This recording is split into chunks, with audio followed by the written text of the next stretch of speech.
My favorite building is Louis Kahn's building, Salk Institute. I was moved in that building. I'm keep inspired by that building. When you're in the Salk Institute, you can have a dialogue with nature, with the environment. And in that atmosphere, you will rethink about your life. It's like when you read a nice book. After you read it, you rethink about yourself and you will be inspired.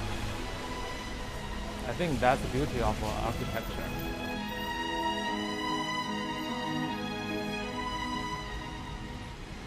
Do you remember when you first went there? The first time I went there, I had to jump into the building. What do you mean you climbed in? You came in? I climbed into the courtyard because it's all in the midnight. And I sit down, I look at the dark ocean and the sky. I feel so moving because I feel I was talking to a black hole.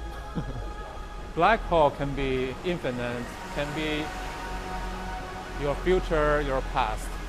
So I was thinking about many things in that space. Is that important in your own architecture, that connection with nature? I know it's difficult to make that happen in the modern high-rise buildings or modern cities. That's why a lot of people, they hate modern city, but they have to live there because of opportunity. But I think in the future, there should be a way to make a modern city with a human touch. Which structure do you actually most admire?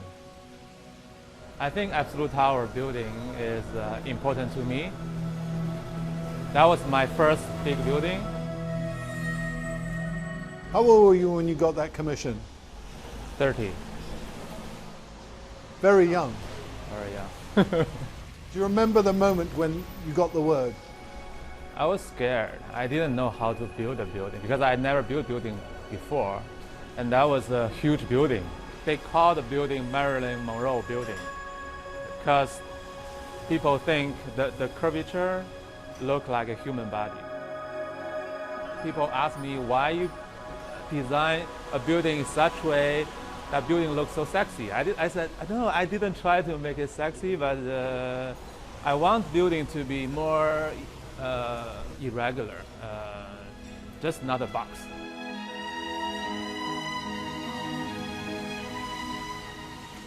Great architects, they express their philosophy through a building.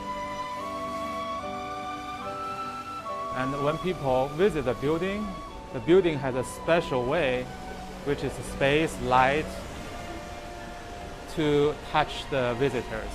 So the visitor can receive the message from the original designer. Maybe 100 or 200 years later, they can still get a message.